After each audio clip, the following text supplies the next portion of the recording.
आप देख रहे हैं जेके स्टेट न्यूज़ में आपके साथ इश्तियाक पाटिल। आज हम कुछ इस तरह के कैंडिडेट से बात करने जा रहे हैं कि जो एक युवा है, युवा के लिए क्या सोच के मैदान में कूदे हैं। आप बीजेपी में आए as a candidate DDC election में, आप क्या सोच के आए कि नौजवानों के लिए, उन नौजवानों को रास्ता जो भटके हुए हैं उनको रास्ते पे लाने के लिए आप क्या करें?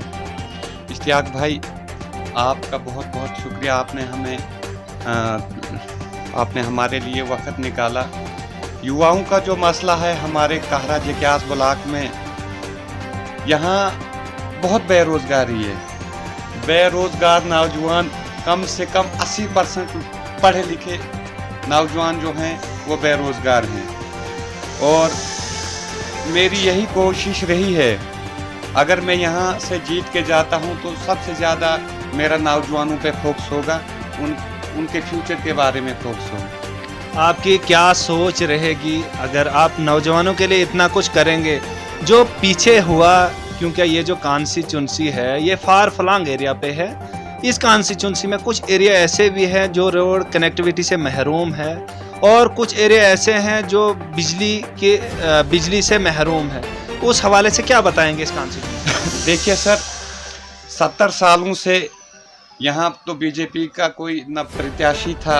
70 साल से कांग्रेस और एनसी ने ही यहाँ पे हुकूमत की, और पिछले 18 साल से कांग्रेस के प्रत्याशी ही यहाँ कामयाब रहे। लेकिन अफसोस के साथ कहना पड़ता है कि जब इलेक्शन आता है वो यहाँ बड़े बड़े भाषण दे के चले जाते हैं, लोगों को वर्गला के धर्म के नाम पे लोगों को बांटने का काम करते हैं। लेकिन इस बार ऐसा नहीं होगा। आज का युवा पढ़ा लिखा है, वो डेवलपमेंट को वोट देगा और बीजेपी को वोट देगा। जब बीजेपी में आए आप, तो आप इन लोगों के लिए क्या सोच के आए? क्योंकि ये जो कॉन्स्टिट्यूंसी है ये इसमें मुस्लिम अक्सरियत ज़्यादा है। उन मुस्लिम युवा जो है नौजवान, उनके लिए आपकी तरफ से क्या संदेश रहेगा? कैसे वो आपके साथ जुड़ेंगे? देखिए, मैं सरपंच जीता, हमारी पंचायत में 90% मुस्लिम आबादी है, लेकिन उन्होंने मुझे जो वोट किया वो मेरे काम को वोट किया है।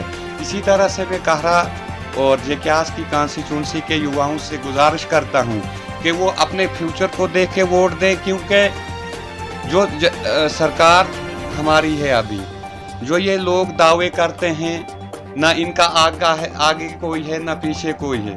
लेकिन आज का युवा जो है वो समझदार है, वो अपने वोट का सही इस्तेमाल करेगा और बीजेपी के हक में वोट करेगा और अपने फ्यूचर के बारे में वोट करेगा। वैशन जी, इनके जो कैंडिडेट आपके खिलाफ ग्राउंड में हैं, जो आपके खिलाफ लड़ने जा रहे हैं, जो इलेक्शन लड़ने जा रहे हैं, उनके लिए आपका क्या संदेश रहेगा? वो जिस भी पार्टी से है या कंटेस्टेड कैंडिडेट हैं, आज़ाद उम्मीदवार हैं, उनके लिए क्या आपका संदेश रहेगा? पहले तो मैं आज़ाद उम्मीदवार के बारे में बोलता हूँ। लोगों को सारा पता है, आज़ाद उम्मीदवार ना उनका आगे कोई है ना पीछे कोई है। उनको वोट दे के वो तो फिर 5 साल के लिए उनका वोट दलदल में चला जाएगा। बाद में रहा कांग्रेस एनसी, तो ये तो लोगों को पता है। 70 साल से उन्होंने यहाँ हुकूमत की है। लोग आज समझ बूझ के अपने वोट का सही इस्तेमाल करेंगे। तो आप कैसे आप लोगों से वोट मांगेंगे? हमारे चैनल जेके स्टेट न्यूज़ के माध्यम से लोगों तक क्या संदेश देंगे आप कि कैसे आपको वो सपोर्ट करें? देखिए सर, हमारा होगा सबका साथ, सबका विकास और सबका विश्वास। ये बीजेपी है, यहाँ जात पात और धर्म के नाम पे वोट नहीं लिया जाता है। यहाँ काम के नाम पे वोट लिया जाता है। और हमने जो काम किए हैं, हमारे पास वो चीज़ें हैं जो हम लोगों तक गिना के, और जो हमने काम किए, और हर गरीब को इस हुकूमत ने फ़ायदा पहुंचाया है। जैसे कि पहली जो सरकारें आती थी, पहले सरकारों में ऐसा होता था कि ऐसे पहले भी इंटरव्यू हुआ था आपका, उसमें आपने बताया था जैसे PMAY 1 या 2 आते थे पंचायत में, आप ज़्यादा से ज़्यादा और कम से कम 100 और 150 के करीब एक पंचायत में आते हैं।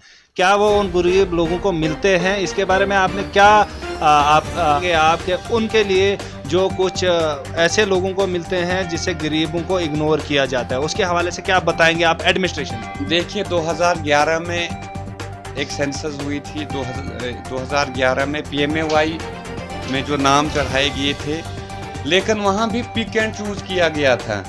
तो वो ठीक करके उन लोगों को पैसा भी डाला गया।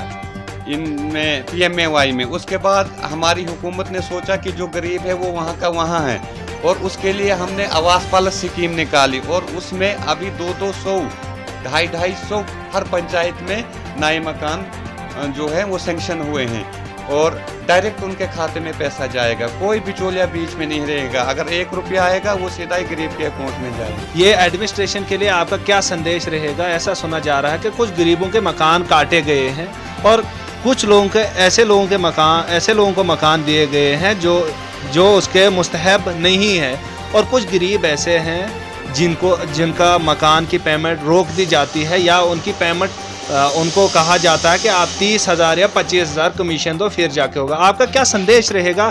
क्या आपका पब्लिक के लिए रहेगा, और एडमिनिस्ट्रेशन के ऊपर क्या संदेश रहेगा कि एडमिनिस्ट्रेशन कैसे काम करे? देखिए, मैं आपके चैनल के माध्यम से उन एडमिनिस्ट्रेशन, चाहे वो रूरल डेवलपमेंट हो या कोई भी महकमा हो, अगर हमारे वर्कर या किसी गरीब लोगों का उन्होंने मकान काटा है, या किसी भी चीज़ में कोई गड़बड़ी हुई है, या पैसा खाया गया है, या उनका मकान काटा गया है, मैं आपके चैनल के माध्यम से उनको आगाह कर देता हूं कि अगर किसी भी गरीब को या किसी भी हमारे वर्कर को कोई भी परेशानी आई तो उसका वो बात में आप ये नोट कर लेना, मेरा नंबर रखें, मैं वो बात दिल्ली तक पहुंचाऊंगा और गरीब को गरीब का हक दिला के रहूंगा। अगर उसके लिए मुझे कुछ भी करना पड़े, अगर गरीब के लिए मुझे जेल भी जाना पड़ेगा तो मैं उसके लिए भी तैयार हूँ। शुक्रिया। ये थे हमारे साथ वेशन जी, जो बीजेपी कैंडिडेट हैं काहरा जकियास कॉन्स्टिट्यूंसी में। ज़्यादा फोकस ये नौजवानों के लिए करें। इसके अलावा